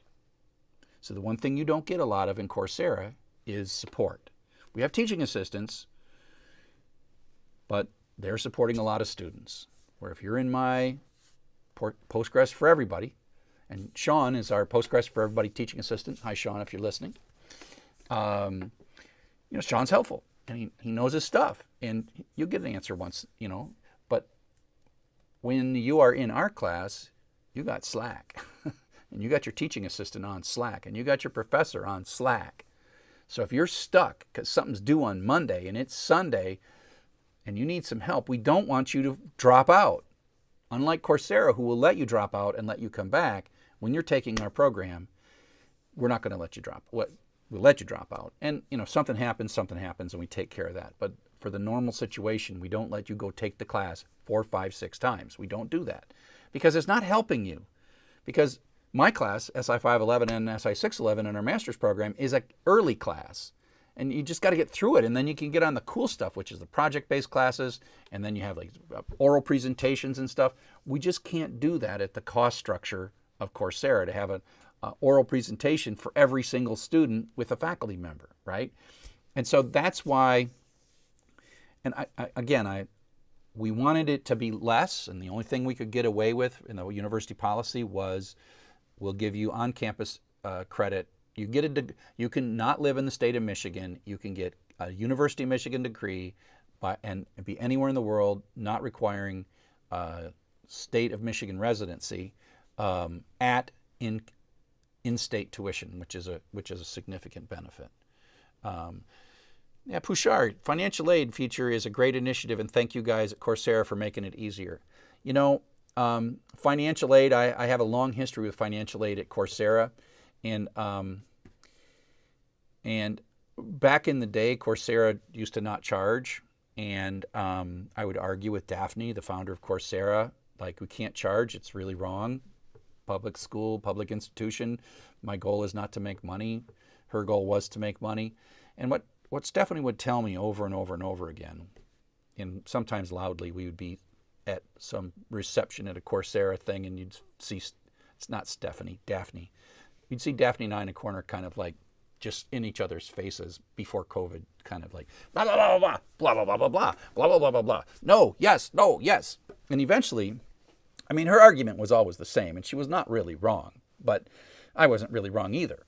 Her argument was that the cost of these courses is in the technical support. And if we don't make it so that we can charge more, we can't really afford to support people. So the whole idea that it's just free, that wasn't going to scale. And this is golly, this got to be 6, 7 years ago or 5 years ago when we were talking about this stuff.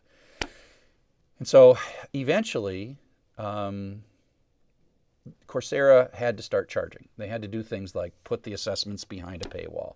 And I fought that for 2 years, but then eventually I couldn't fight it anymore because they needed to grow and needed to do whatever. And they told me that they had to do it. But then financial aid came out of that. And the biggest mistake I think people make when they think of Coursera financial aid is that somehow it's difficult. And you mentioned that it was easy, and it is easy. The only thing that I would warn you, and I'm curious if people on the chat can kind of help me on this because I've never experienced it. The one thing that you find in general with financial aid is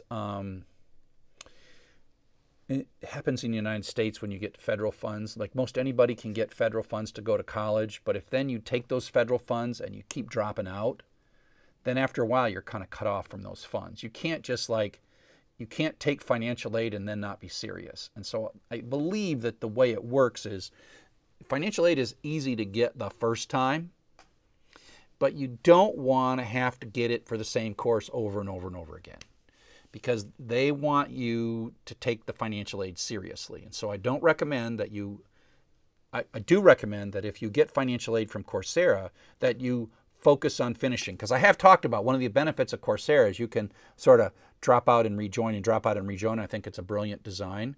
I'm actually talking to a university, not this one, not the University of Michigan. I'm talking to a university about creating the perfect freshman Python experience for all students.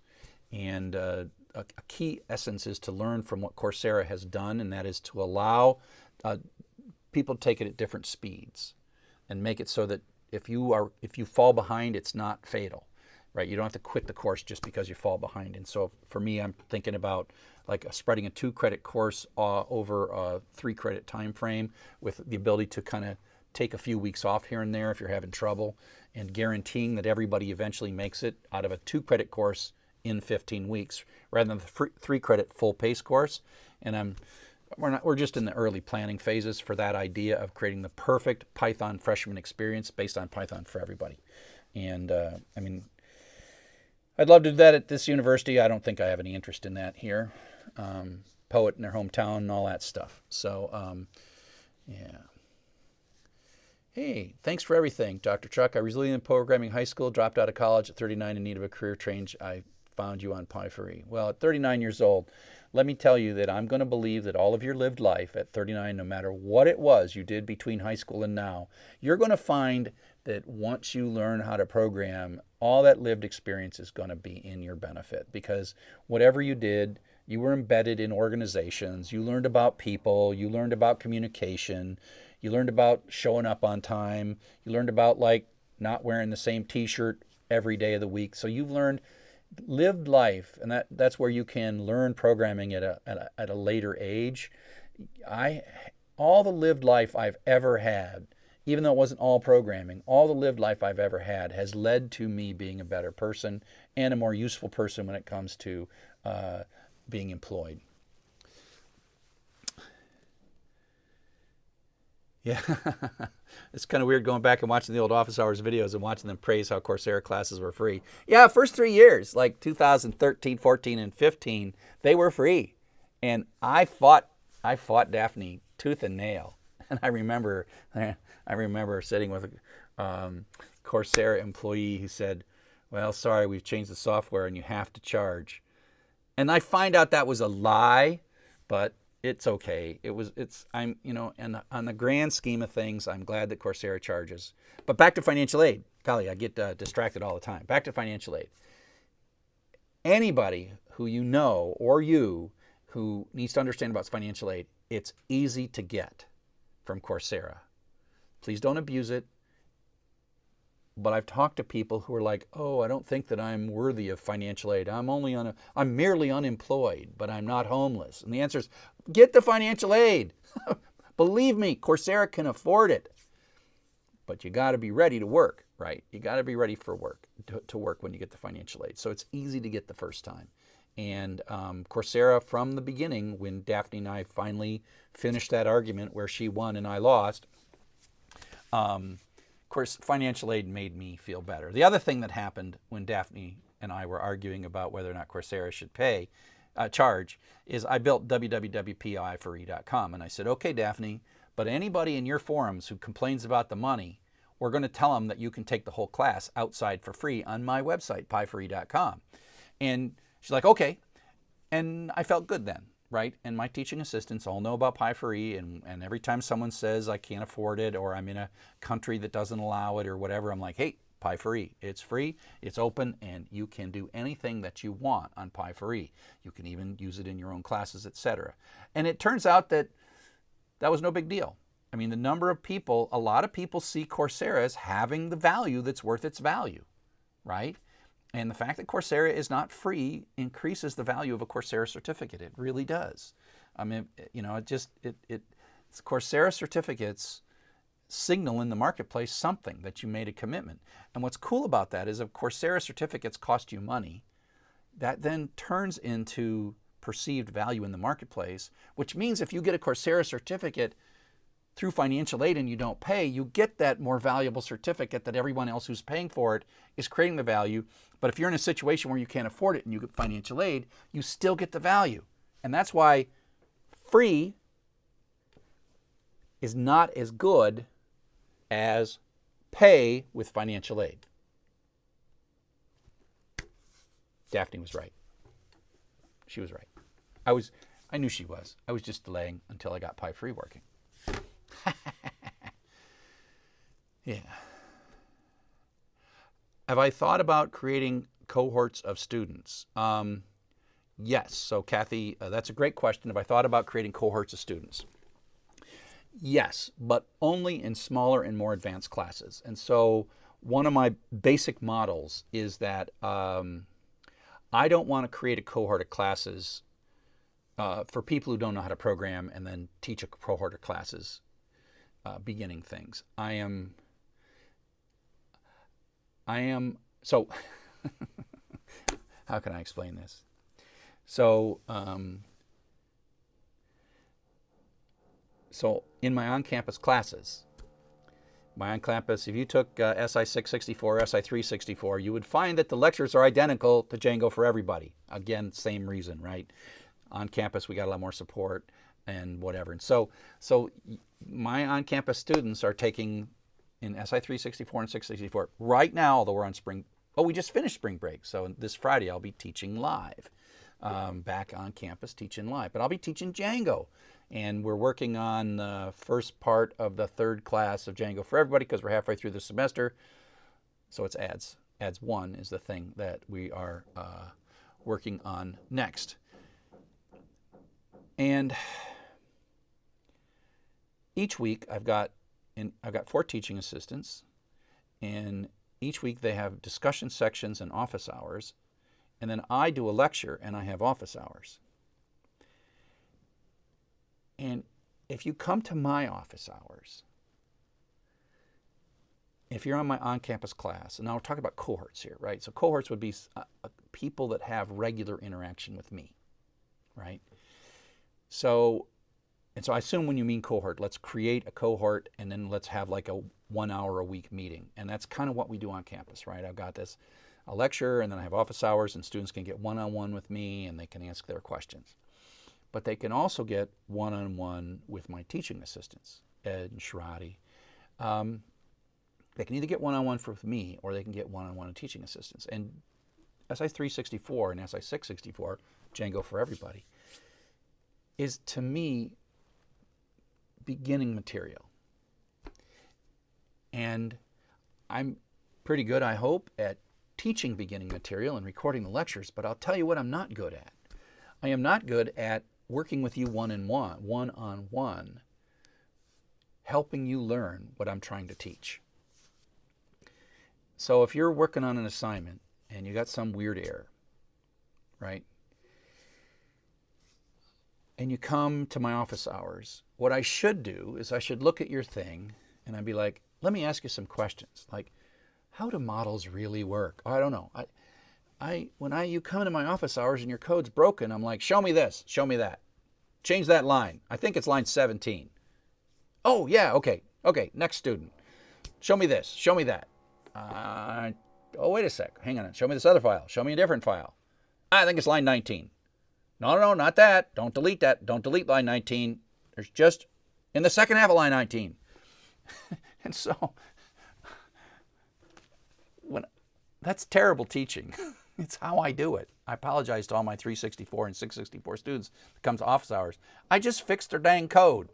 I don't teach them, and I should be, right?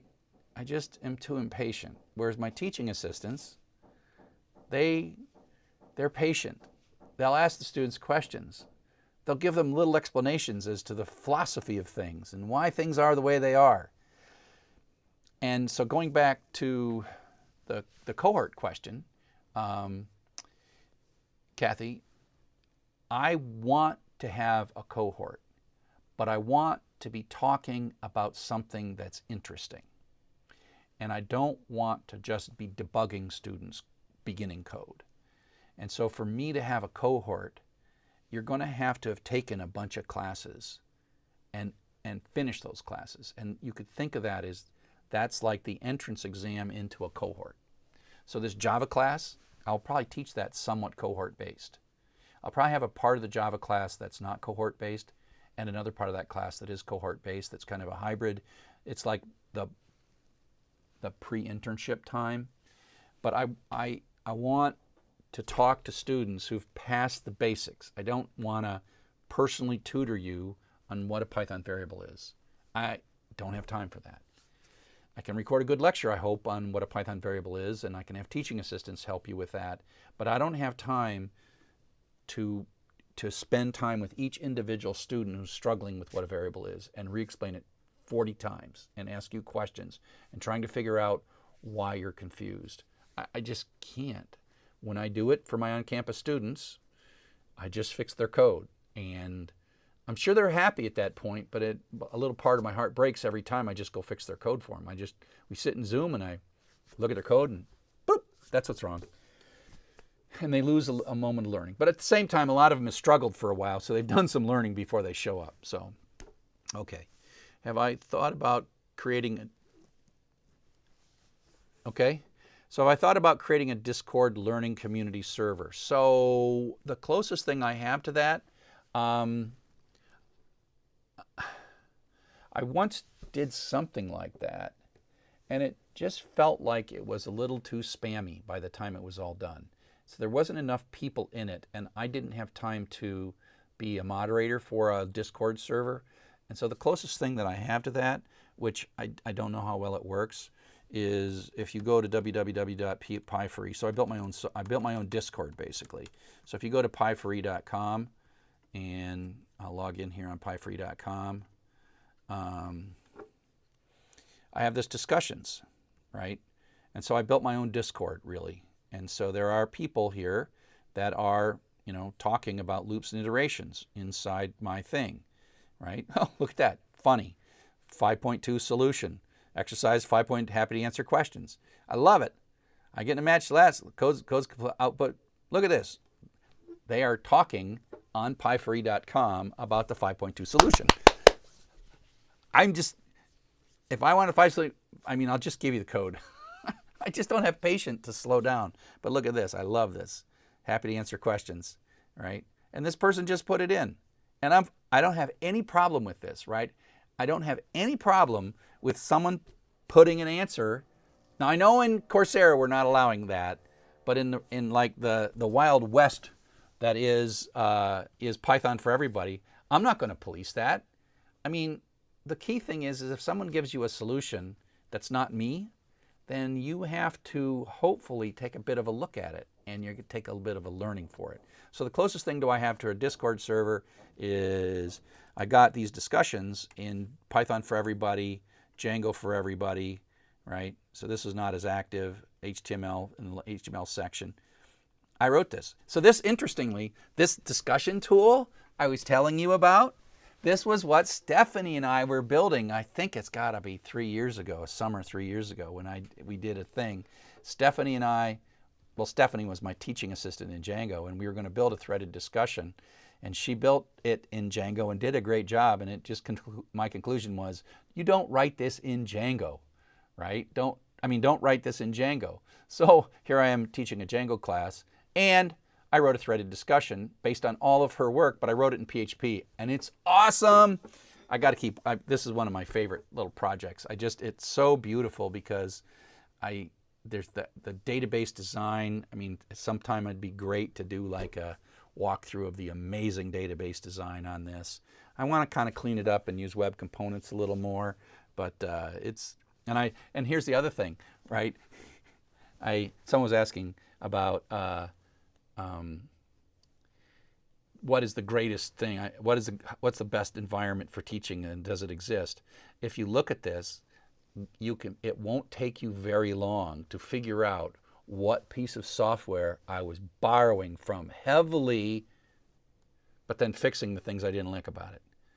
This looks exactly like the Coursera threaded discussion. So I just ripped off the Coursera threaded discussion. Now, but there's things I don't like about the Coursera threaded discussion, and I fixed them in here. So, what do you think about live classes with students? Do you have any thoughts, or do it yourself in general? Create a Discord or Slack. So Pranab, and your name is familiar to me. I've seen you in a bunch of things, and I see you on Twitter. The problem is that I would need a mod. I would need to figure out how to do a mod, and maybe the thing for me to do is to just hire a mod or pay a mod. Not a lot, but just some. So you know how to get a hold of me. I am not going to mod. I'm not going to mod a discussion because that stuff is just crazy. It just takes way too much time. Yeah. So about live classes with students, do you have any thoughts or do it yourself or in general? Yeah, so that's a good question. This past 2 years has been a tremendous experiment in the value of live classes, because the University of Michigan, we have been very serious about it, and we've been very successful and not had too bad of consequences when it comes to COVID, and we've been somewhat mildly in person. I have stayed hybrid and allowed students not to come, and a lot of students don't come to class. I absolutely love the idea of hybrid classes and letting students both time shift and location shift what it is that they do. And so I'm pretty good, I think, at teaching knowledge and getting knowledge out no matter what. I feel good about that. But at the same time, one thing that I do in my Django for Everybody, my SI664, that we don't do in Coursera is we have projects.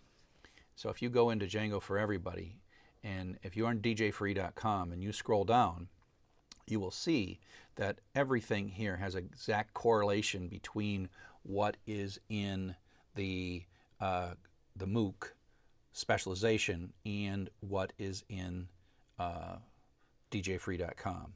But then what happens is after classified ads 4, you begin to see this thing called Project Overview, Project Milestone 1, Project Milestone 2, Milestone 3, 4, 5, and Final Report. This is not represented in the Coursera class at all. This is something that I only do in my on-campus classes. And so I had this whole project thing, and it's pretty awesome, and it worked pretty well. But I will say this, that as we've moved to a hybrid option, the quality of the projects that I have seen in the classes I'm teaching on campus, so I'm now teaching Django in the 4th semester post-COVID, right, post the start of COVID. And I will say that it just seemed as though the quality of the student projects, back when we were face-to-face, the quality of the student projects, the optional student projects in the class were very high. Just amazing. I could tell stories, like one woman built an e-commerce site for her family who runs a ferry, and they were using it to capture money and sell subscriptions to this little ferry to a little island in the middle of Detroit River, I think. And she took this class, and she she built this thing for her family that was her family business, and it was amazing. She was really, and I mean, just others, people built whole like menu and ordering system and stuff where it was texting people as the orders. And that's the kind of stuff we got as projects before COVID happened.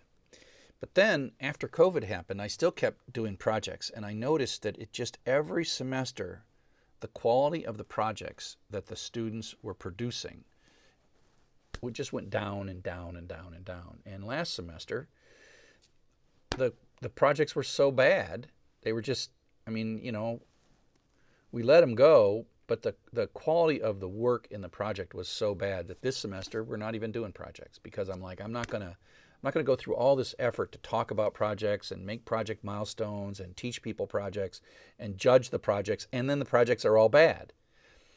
And the students haven't changed. I mean, it's, I never assume that students are lazy or that they don't care. I just think everyone's tired. I think that it takes extra energy for all of us to do this at a distance, whereas, back in the day, we could get the students in their projects could get together, they could sit in a room, they could sort of draw something on a board, they could work together, they could, get some pizza and hang out. And I think that just brought an energy to things that are unstructured like projects. So if you're doing a project in one of my classes, it's an unstructured. I mean, my structured stuff is okay, and I see no reduction in quality in the structured work that we do. But as soon as I move into an unstructured activity that requires some kind of a getting yourself started, and talking to my son, I hear the same thing. Anything project-oriented is not doing well, right? It's really hard. Like, there are some classes that are only projects, like capstone classes, that I think are doing okay because they begin, the beginning, middle, and end is a project, but the kind of concept where there's a project as part of a class, I think that really suffers. And, people don't make this, you create a project group of 3 people and people don't make the same connection over Zoom that they used to when they could just come and sit in a classroom or a workshop room and work together. And so I think that's what's suffered. And so going back to the cohort idea, I want to pick the moment. And so I think a structure for cohorts is a capstone. And we do this in the MADS. There's a lot of courses in the MADS where you're kind of just racing through the material and learning it, but then we pause and have like a capstone project. And I think the key thing is, in an online world, you can't sort of do a project along with a bunch of other stuff. You kind of focus on when you are just learning skills that you can do at scale, you can do hybrid. But then if you're going to do projects, you got to work really hard. The faculty have to work extra hard, and the students have to work extra hard to focus. So that's what I think has suffered in the sort of the hybrid COVID is project kinds of things where you've got something open-ended, and it's just that everyone's so tired. Everyone's tired. Your students are tired. Everyone's tired. And it's not as fun as it once was. You're not meeting people. You're not doing all this stuff. Meeting people makes you trust them. Meeting people makes you like motivated to work for each other. But if you can never be together, it's hard on Zoom to say, we're on a tightly knit team. And so creating team cohesion. I mean, all my pre-established teams that I've been on have been doing fine in COVID, and in some ways are more productive, but I've certainly not built any new teams. I will say there's at least one organization that I work with that just had a face-to-face conference last week, I think, or maybe, last week. And I didn't even go because this is a team that I like a lot. It's a bunch of great people, and we meet once a week in Zoom. And we're so productive in Zoom and Slack that I'm like, why even go? It used to be I was feeling shoulder to shoulder with these people at these meetings. Was the only time we could do it, and then we were grumping about how we never had enough time at the meetings. Now I get to be shoulder to shoulder with the people that I work closely with all the time, and I get them on Slack and then say, oh, how about Tuesday afternoon at 4? Let's spend an hour together. And boom, and I don't even have to wait to go to the meeting. And now I'm like, why would I even go to the meeting? But the problem there is like, that's a team that I've known for a very long time. And I would say our productivity has gone up during COVID, not down. And I think the face-to-face meeting is kind of a waste of time, partly because that meeting is a big meeting with a bunch of people doing a lot of stuff, and the thing I want to do is we only get a couple hours here and there because there's just so much crap that gets done at that meeting, and I'm like, I'm not even going. I'll just wait till next week and get somebody on Slack and get some work done, because I know I can't. If I go to the meeting, I'll just be like waving to people, and evenings are fun. Evenings are fun. Karaoke's fun. Being together is fun. Office hours is fun. That's all really good, and that's more about team forming, and so that's probably the thing. So Milad, I mean, we're running out of time. Oh, geez, it's 12 o'clock, so we're pretty much out of time. So I'll just make this my last thing. So Milad says, sir, do you think technology could change how education works, and do you think there would be a direct or indirect connection with a human teacher in the future, or will a human make it and interact with you? So I am not more thin than I was in the Coursera videos. So Milad, so this is my theory. My theory is that, and it really is kind of along the lines of what I was just talking about. I believe that there are two basic elements of education, and I think we've mixed these up a lot in how college works today.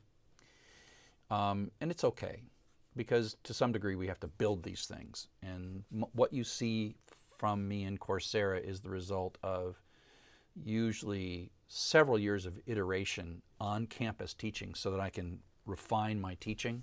So Django for Everybody, before I made that Coursera MOOC, I taught it 4 times, and I really revised it, and then I thought it was perfect, close to perfect, and I put it on Coursera. And this iteration and this creation of good educational, scalable educational content that delivers skills is something that I have moved from just teaching on campus to teaching on campus with an eye to building great scalable education. And I've been pretty successful at that. I have 50 courses on Coursera right now. But the problem is that, just like I said before, that comes a time where you can't learn from content. You have to learn from people. And as someone said earlier, I think it was Kathy said earlier, that a cohort is necessary. And I believe that's true. But the key thing is that we can't afford at scale to make cohorts. And there was a little project, a friend of mine, Matthew R., he thought, oh, we're going to come up with a way to do beginning program in cohorts at scale. And they were all excited about it, a lot of press releases, nothing, right? As best I can tell, it was just a complete and total failure. This notion that you can apply cohorts to everything, you can't scale cohorts. They just don't scale. And and it's really frustrating for me. Like I said, if I made a cohort of the first 5 weeks of Python for Everybody, my head would explode. I could not handle it. I'd be like, what? But I can teach you very patiently if I'm recorded, right?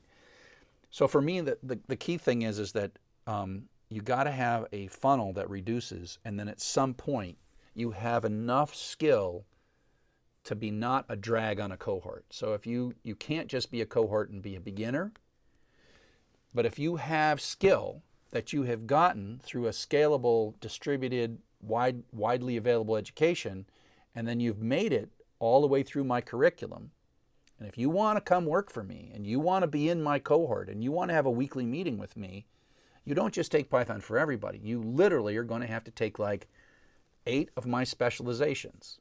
And when you take 8 of my specializations, you'll be down to the point where I can say the word object-oriented, and you're going to frickin' know what that means. And so it's worth it for me to spend time with you. And the time I'm spending with you is going to accomplish something for me. I'm going to get something out of it. So I have to prepare you with scalable education to the point where the cohort is useful. And I see that to some degree in our Masters of Applied Data Science, where we have halfway through we have a capstone-like experience, and then at the end we have a capstone-like experience. And the answer is you got to work your way in. We don't just say, oh, let's start with a capstone. You don't. And everyone thinks, oh, let's just make it all constructivist, right? And the answer is, like, let's have people rederive calculus from scratch. It took us like, I don't know, 250,000 years to come up with calculus the first time. We can't just take kids and say, let's rederive calculus. So at some point you should learn calculus and then you should apply it. And so the idea of cohorts and the idea of face-to-face interaction and simultaneous work, I think that needs to be, there has to be a kind of an entry level exam that says you know this much, so our communication is not on the basics. It's not on stuff you could have learned. So you're going to have all that stuff before you come into my cohort. And then when you do, that cohort is about getting something done. It's not about me teaching you JavaScript, because I can teach you JavaScript at scale online. I can teach you Java. I can teach you syntax. I can teach you basic stuff. You do not need to hang out with me in Zoom for an hour just to learn what a Django, what an if statement is in Python. You don't need that. But for you to be done and for you to come up to the level where you're a qualified professional, people are necessary, and I want to scale that too. So last class, building websites for everyone in JavaScript, last class specialization. All my text were not submitted. How do I remedy this? Well, that's why I have that button that shows the code. There's got to be something. And these autograders are kind of annoying at times, and at least they teach you that you're supposed to look at really tight details. I wish we had more time. We could actually look at your thing. The one thing we don't have set up is what I do in my regular office hours, and maybe we can think about this next time, is a way to bring students into a Zoom so I can debug your code for you, because that's how I do my on-campus office hours.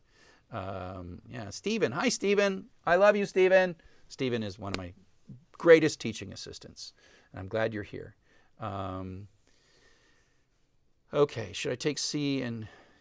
So Victor, the key thing to taking C and C++ on Coursera is you have to walk into them understanding that the teachers are going to almost certainly be lousy, meaning that they're going to teach you syntax and not why you're learning. They can't explain why you're learning this.